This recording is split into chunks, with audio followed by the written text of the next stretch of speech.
Welcome to a very special edition of Rational Alchemy. Though today we should probably call ourselves Rational Barbecue.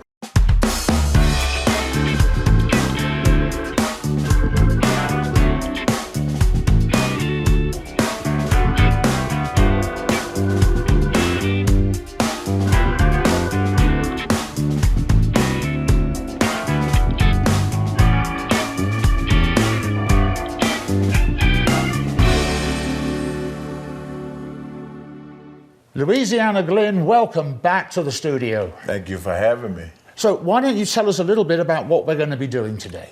We're going to do a little fried catfish along with rational barbecue, and we're having spare ribs. And we'll have some lagniappe with it, sweet peas, joyful greens, potato salad. Joyful greens, I've never heard that expression before. I'm curious now. Now, I noticed we've got a bowl set up here. What are we going to be doing first? We're going to make tartar sauce first. Oh, okay. So if you grab the ingredients, we could get after it real quick. I will get right on top of that. I believe that is all you need. Simple. Perfect. I'm going to open some wine. So while he opens the wine, we're going to make a simple tartar sauce, which will be mayonnaise, relish, and hot sauce. And we'll mix it all together. And remember, you're the king and queen of your kitchen, so you don't have to worry about measurements. Do it all to taste. I think we need to probably keep you sober today, so I'm giving you only half a glass to start with. How does that look? That looks great. But I will wait for you. Oh, you didn't have to do that. With the full glass. No. I have to behave myself. It's midday. Well, we're on camera. I have to behave myself. Yes, sir. Understood. So, we're gonna mix the simple tartar sauce. So that's gonna be almost a cup right there, if you're measuring. And we're just gonna throw some relish. Including the juice? Including the juice. Okay. And we're gonna get a couple of dashes of hot sauce. And from that point, you could take the rest of these ingredients and we're gonna simple little stir. And you have your own tartar sauce. A 10-year-old could do it. So we can put this in the refrigerator. Even I could do this. I'm pretty sure. No, I'd mess it up some. What comes next? So next we're gonna do the cocktail sauce. Okay, so let me bring the bowl over there for you. We'll get the bowl over here. I'll throw this in the fridge and I will go and get the ingredients.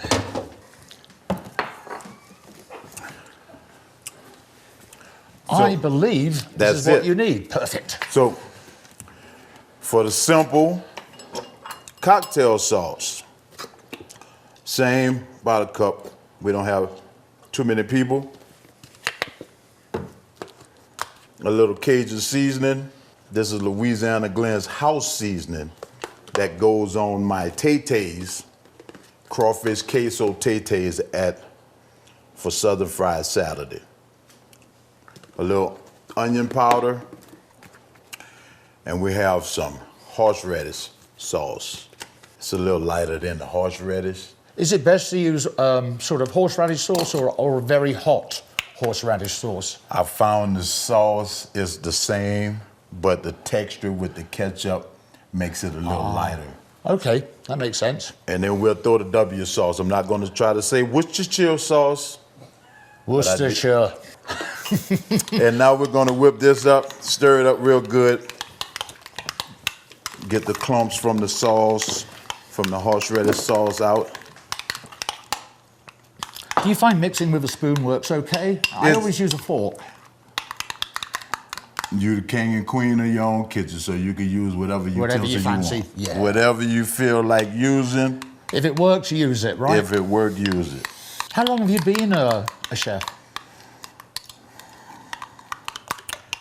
20 years. Wow. 26 years, to be exact, 26 years. No matter what other job I Right. do, anything I do, I always go back to cooking. And that's just simple cocktail sauce. They're not kidding. I can't believe how quickly those came together. While we wait for him, I'm back. we're glad you're back. So now we're going to go into the catfish. I'll put the gloves on. I'm going to go and grab the fish. Thank you, sir.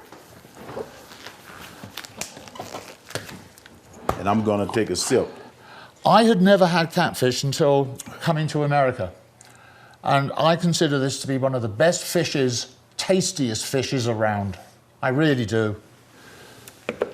You brought me to a blast from the past right there. When Oh, you really? said coming to America. Right.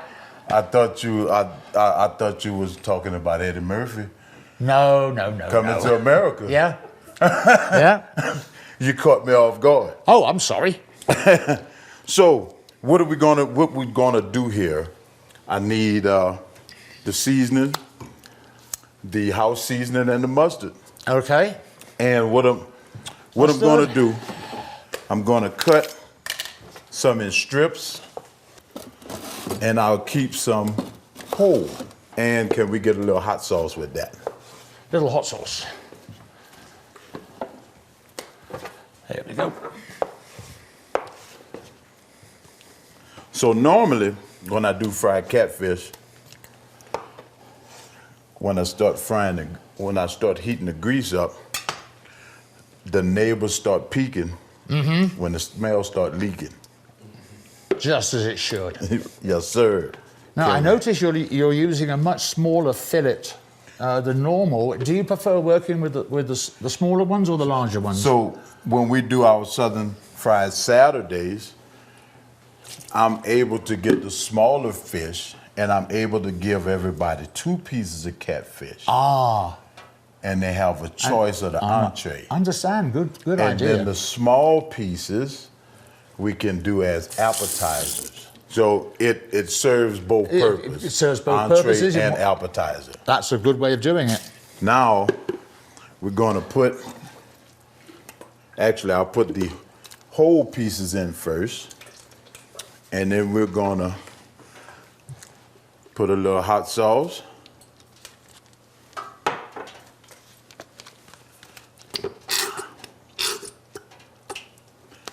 A little mustard, and our house seasoning.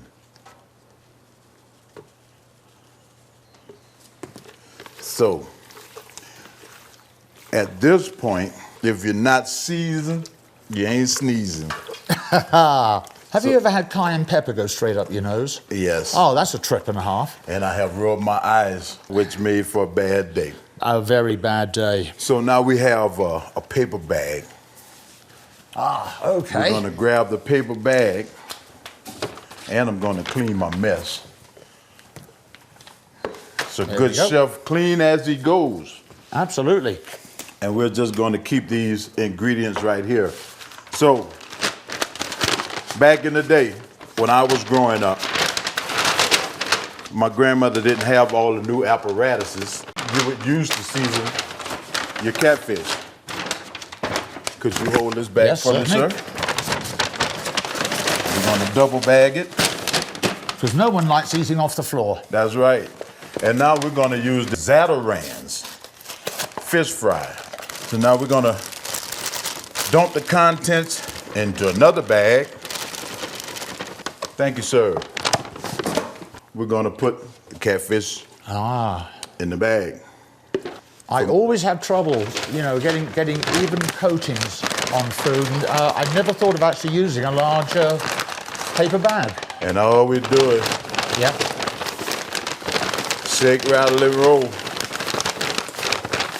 So before we fry the fish, Let me move this wine out of the way for you. thank you. I don't wanna I'm going to put this over here. knock the beverage over.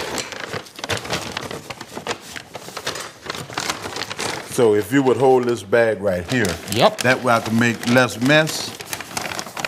And you just dig in, dive in, shake the excess seasoning off, and then we're gonna, you hear that?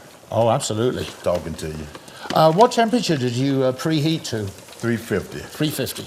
Oh, that's a sound I love to hear. Perfect. Can you hear this in camera world? Can you hear this in the bubbling? It's talking to you, ready to be. So now that we have done? Okay, we're done. I'll put this down for a minute. We can put it right back up here. I'm going to slide over here. I have to wash my hands. Okay. I want to make sure that's away from there. Yep. And if you would grab a plate with some paper towels, we're going to go on in and drop the strips.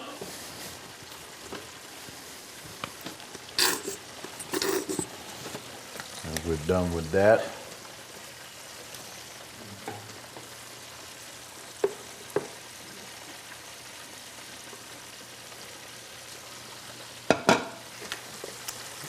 Ooh, they're turning a nice golden brown. GBD. Golden brown and delicious. Absolutely. Not me, the fish. Well, definitely not me.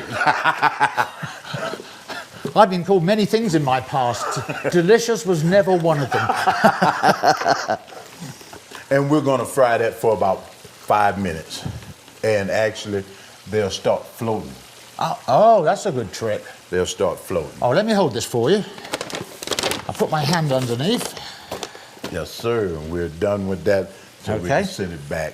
There's one more in there. One Trying to escape the You got to get in. You got to get in the bag. Got to get in. While that's frying, we're going to go ahead on and shake this up.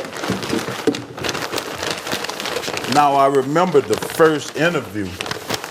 You said you lived in Huntsville, Alabama. That is correct. 3 years. So you know a little bit about catfish. Oh, yes. Oh, yes. And hopefully this hits your taste buds like it did in Huntsville. Oh, I'm sure it will. I'm sure it Huntsville, will. Louisiana. Yeah. The only difference is the second time I went out to this place called Greenbriers, which was way out in the middle of nowhere, we actually sat eating catfish watching a tornado go across a field. Y'all really want a catfish. There's Huntsville, Alabama for you. Y'all really want a catfish. Utensils. And I'm going to take another sip here. I'll tell you what, I'm going to bring you both to see which one is easiest to use. So right now, we're going to... Not quite? Not quite. So, why don't we wait just a couple of seconds? You're very good health. And you're very good help. We had a chef that used to be on British TV a lot called the Galloping Gourmet, and I believe he did actually have a time over here in America, and he always said, wine in food. Never put wine in food you will not drink. And I think I followed that advice ever since, and I think it's really good advice. So it sounds like you drink wine every time there is food. Not every time. I drink wine in between meals as well, but we won't go into that. Right. No. Right. No. So now that everything is going real good, as you can see, it's frying up real good. Oh, look at that. And we're going to give it a few minutes here. Okay. And if you would grab the ribs Certainly. out the oven and we could sit them and start getting ready for that process. Do you know how difficult it is to put gloves over gloves? Safety though. We have another. Where would you like me to put this? On the I'll put it. I'm gonna set it right there. And we have another pan with these sides, and then after the sides, we can roll with the potato salad. And you want the potato salad out? We could Let me get take the these potato things salad off. ready.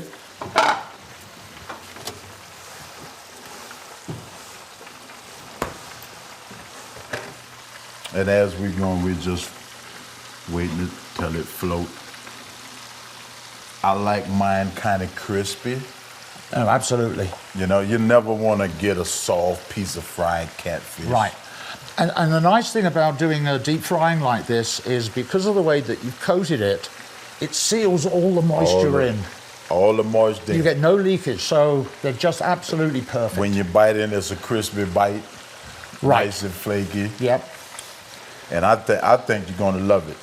Because you talked about it the last time, and I was like, well, we're gonna do Absolutely. this fried catfish, and like I said, we have a little extra Oh. I'm falling in love with your deep fryer. I hope you know that. with it. I have 3 of them. I keep one at the house. Ah. I get fussed at the house for frying foods in the house. I get fussed at. Okay. Yeah, so I try. So what you're telling me is you've created a world shortage all on your own of deep fryers. They come in handy.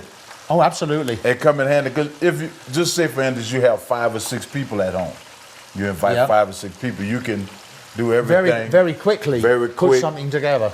You can whatever you want to put in, French fries, fish, chicken, drop it in. I like what you said about being able to turn catfish into, like an appetizer and, a nibble, something to nibble on and. Or a po' boy. Oh, good old I knew po' boys were going to come up in the conversation again. And actually, we'll take 2 pieces of catfish and we'll put on our po' boys. Ah. And since you guys are out there, I don't want you to forget Louisiana Glynn is at the Mercantile every other Saturday. You have to pay attention to the Facebook, the Instagram. And the Merc is on 4340 Highway 66 in Meade, Colorado, right down the street from John Deere. Come on in. Come see me. Come holler at your boy. Come on down. We do a crawfish queso. Ah, crawfish. Over tater tots. So I call it my crawfish queso tates. And like I said, that's every other Saturday. Because crawfish are, again, a very southern thing, aren't they? Crawfish is a very southern thing, but crawfish are very expensive right now. Oh. It's cheaper to take a vacation to Jamaica than to get a sack of crawfish right now. Really? You're gonna pay for a 30-pound or 50-pound sack of crawfish. You're gonna pay high dollar. But now they are going to boiling crawfish now. Mm-hmm. So they can make their money back. So it's a big war. Like I told you, it's cheaper to go on a vacation than to get a sack of crawfish. Yeah.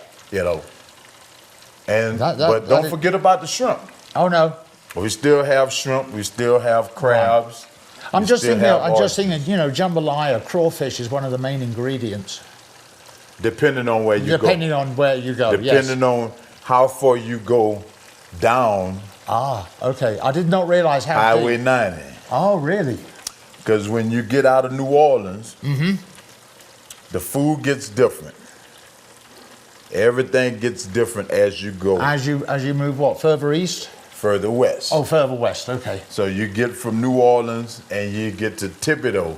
But when you get to Homer, Louisiana, from Homer to Jeanerette, Louisiana, everything is different. People really eat off the land. Ah. So you will have snapping turtle. Right. You will have turtle soup. It's different. It changes as you go.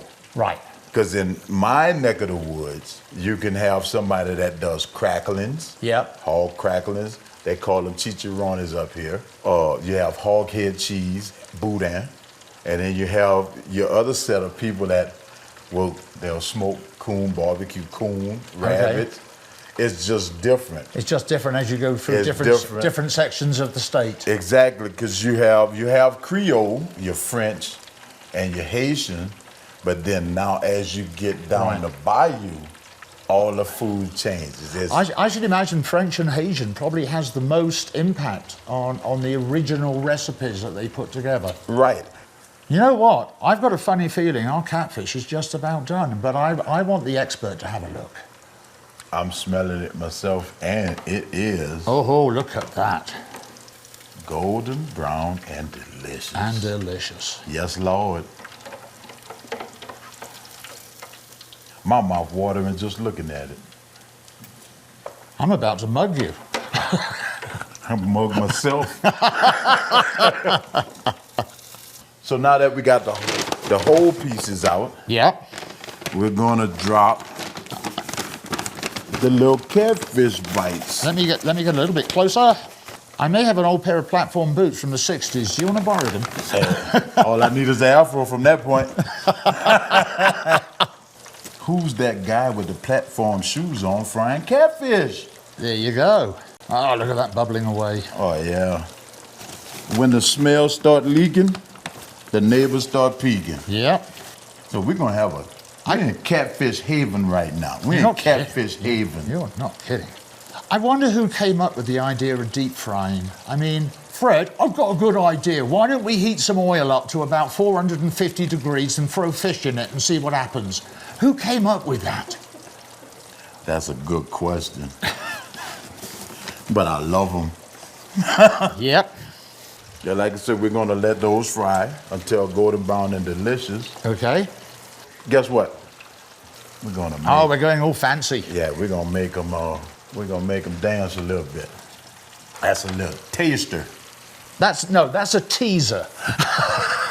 Teaser, taster? Teaser, taster, same thing. Same thing. When you say crunchy, that is crunchy. That's what we try to put out. When the love come in it, every single time you will get this product every single time. You don't have to be a professional chef to do it. It is trial and error. After this fry, and when we take this out, I'll go it on, and actually, we have some lemon somewhere in the house, and we're gonna make a little garnish right quick, so you can have a little squeeze of lemon over this catfish. Thank you, sir. Here we go.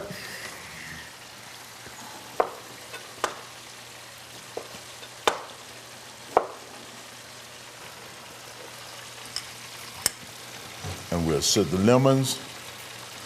That's for garnish to squeeze over the top. Yep. Let me put that there. Those are so close to being done. Yes, sir. While we're waiting for those just to finish off, are there any other ways that you can cook catfish to really make the taste?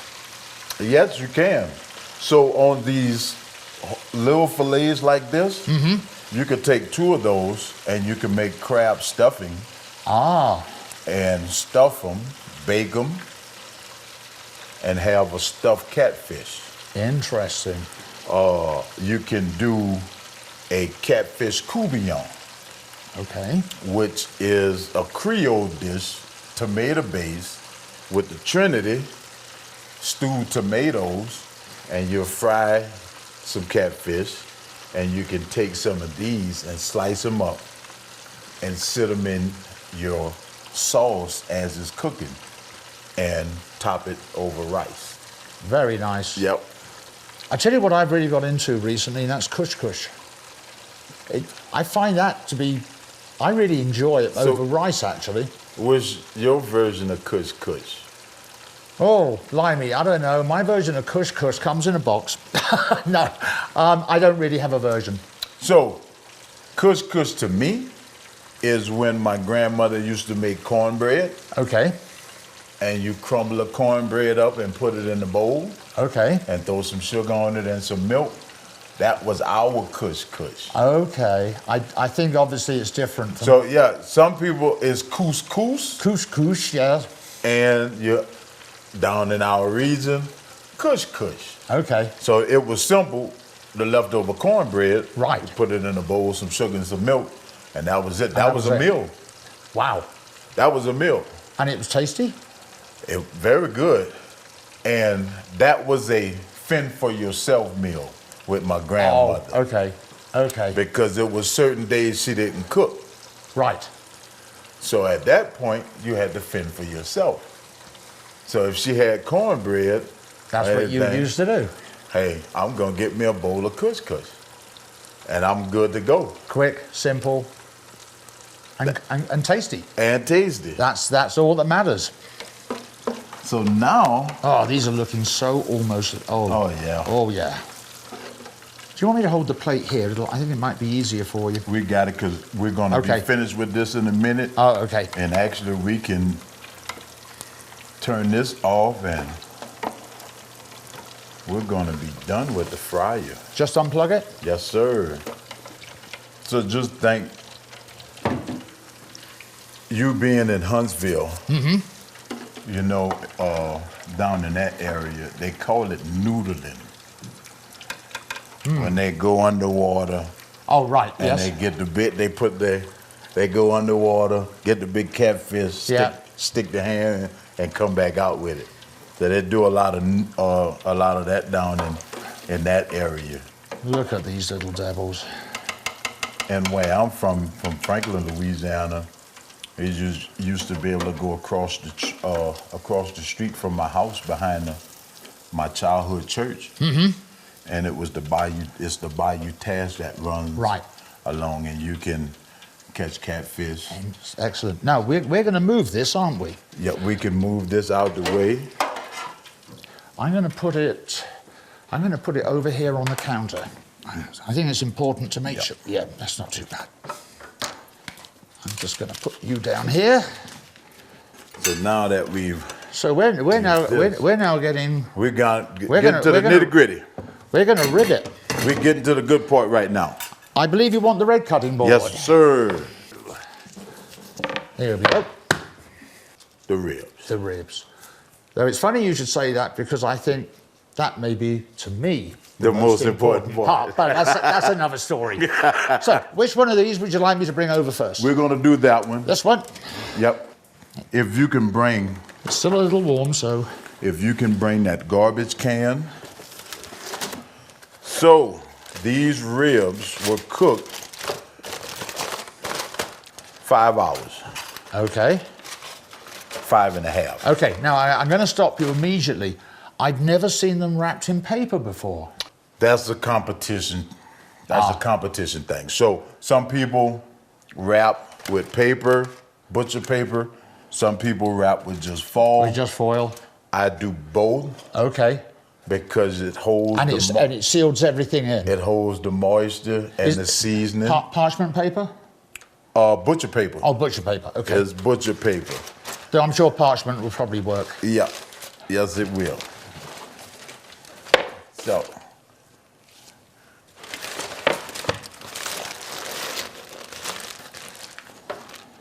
So now we'll set this one on the side. Okay.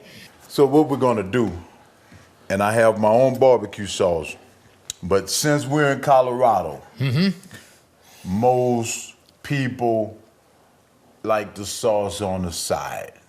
We're gonna let you do your own sauce, and I'll just cut the ribs. So that was my Cajun seasoning, my house seasoning, with a little secret I can't tell you. I'm different from everybody, so I like to turn them over. Actually, that's exactly the way I cut them. They could almost be made of butter. That's just how I like them. I surprise myself sometimes. Just a little self-gloating. Sorry, but I love it. Nice and easy. Look at that. Ready for the next one? Ready for the next one.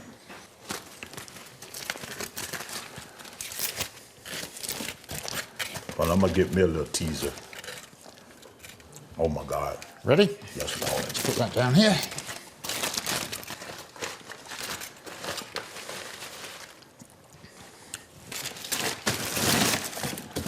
Let me have a little cut. Yes, sir. Let me have a go. You tell me how I feel. Perfect. Absolutely perfect. I'm making a right pig's... Oh, there's the reason. Look, this knife is so sharp, it actually just... Pull it back. In competition, you would not be looking for this. No. Because they want the one bite. Ah, okay. They want it still on the bone with the one bite. Now this, that's your backyard at home when you're sitting in front of the TV, Netflix and chilling or Peacock and chilling, sitting in front watching March Madness. There you go. This is just right for pulled pork. You can pull them, really put them on a sandwich. Absolutely amazing. Like I said, we do po' boy, so you can put it on a po' boy. Right. You can do anything, pretty much a little bit of everything. And of course, the poor old people at home can't smell how darn good these are. I wish we had smell-o-vision. Smell-o-vision, that's what we need. I wish we had smell-o-vision But I'm gonna steal one from Guy Fieri. We about to go down Flavor Town. Absolutely. I'm gonna take these off because they got a bit greasy. Yes, sir. And I know we're gonna have to be getting some stuff out of the fridge. The potato salad. Okie dokie. And then from that point, we can start making some plates. Yeah. And we can, So talk a little bit about your potato salad. Grandmother's potato salad, Miss Bess's potato salad, Miss Bess's potato salad, a mustard potato salad, base mustard, sweet relish, my Louisiana Glynn house seasoning, eggs, mayonnaise, and mustard. You don't want to put raisins and nothing in your potato salad. You don't want all that stuff. Please don't go and put nothing else in the potato salad. Because if you put anything in the potato salad in Louisiana, you will be talked about. People will ask who brought the potato salad. You don't want that. So these are the greens from hell. Not the greens from hell, sorry. That's the joyful greens. Talk a little bit about that. That is really interesting. So this is mustard greens, collard greens, turnip greens, all together. Ah, okay. So you have all three of them. And I say joyful greens, but it's anointed joyful greens because we have some smoked turkey and ham hocks in there. Oh, as a broth? That the meat. Oh, and meat, okay. It's the meat, you know. You could use sausage or salt pork, but I'd rather use turkey necks. And once again, turkey legs. You are the king and queen of your kitchen. That's right. You can do whatever you want. You don't have to adhere to anything because you're the ruler. Absolutely. And we have sweet peas. So, being that it's a Friday and we're doing this show and it's Lent, on Fridays in Louisiana, you can go anywhere minus the meat. But this will be a staple anywhere you go. Either fried catfish, fried shrimp, sweet peas, potato salad. Because most people, they don't eat meat on Friday. And it's funny you should say that. In Belgium, exactly the same. I used to live in Belgium. Oh, it is? In Belgium, exactly the same, except not catfish, mussels. And I used to go out and we used to have a little cafe just round the corner and we used to get a bowl. It was that, I'm not kidding you, that big, full of mussels cooked in wine and vegetable. Oh. I know somebody very close to me that would love mussels. Speaking of mussels and wine, tank. Well, I think after that little episode now, we need to get some more stuff out of the fridge, so we shouldn't drink too much. Cheers, everybody. Cheers. Let us get the rest of the feast.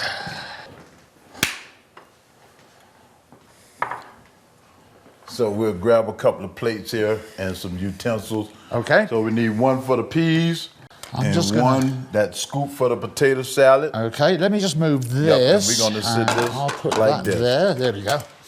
Actually, I think just use that one. There we go. So,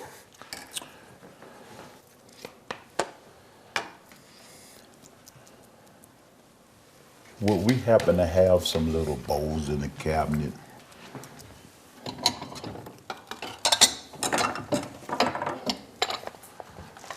How about these? Yes, sir.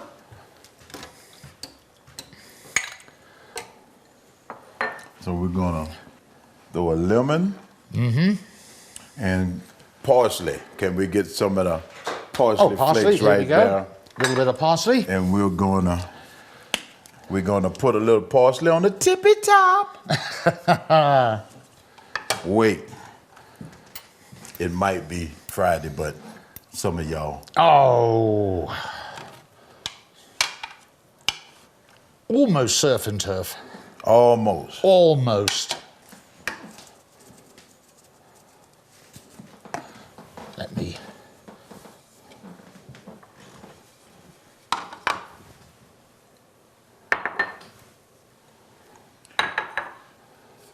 Now. Does that look like a meal or does that look like a meal? That's $1 million right there in your face.